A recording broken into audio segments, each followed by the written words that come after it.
it like, oh my gosh, it started during slavery, didn't it? Mm-hmm. No.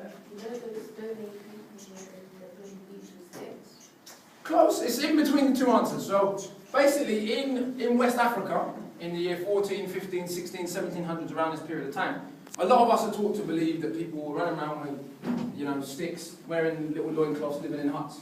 This isn't actually the truth. I wish I brought a slideshow with you, but I'm going to send some images to Brother Bevis to show you. But there's pictures drawn by a guy called Alfred de Per and various other European explorers showing the cities that Africans lived in. They're not small towns, they're cities, straight roads, four-story houses, in a place in the Congo, in Benin, in Nigeria.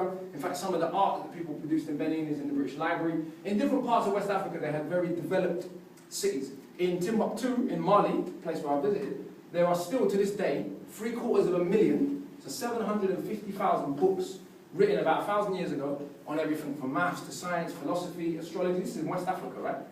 Now, in that culture, they had a character called a griot, and a griot was like a poet, a singer, a historian, basically a rapper. And they had to tell the history of the society through poem and through speech.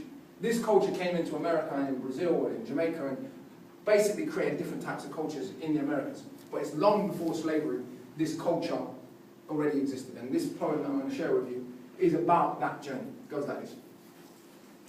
We're claiming we're loving this hip-hop. Are we ready to understand it in this fullest cultural sense? Beyond its use as branding, beyond the stories that keep feeding us the common myth that people started rapping in the 70s. What a bunch of... See, done with the talk, loving New York for impact on my heart. But let's not pretend there was no foundation to this art, because KRS-One and BAM would be the first ones to say the birth of hip-hop runs far deeper within our veins. Before Cool Herc came to New York pumping 100 watts, before the Watts prophets were last poets and Gil Scott, before there was jazz, before there was blues, before there was Cab Calloway, before the whips and ships and all the tragedy, before we're stripped of knowledge of our culture, but anatomy.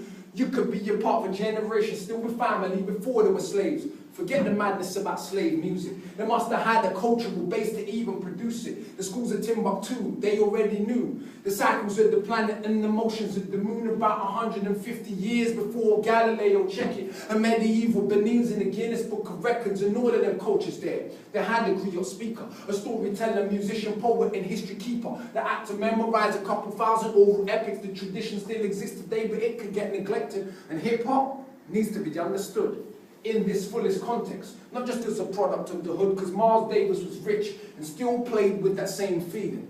It's that cultural memory. Go and ask Stevie. Ella Fitzgerald Scatton's basically rapping. When you know we lost our languages, you know what has happened. When you see somebody rapping, the base of it is African. It ain't about excluding no one, that's just accurate. Knowledge is power.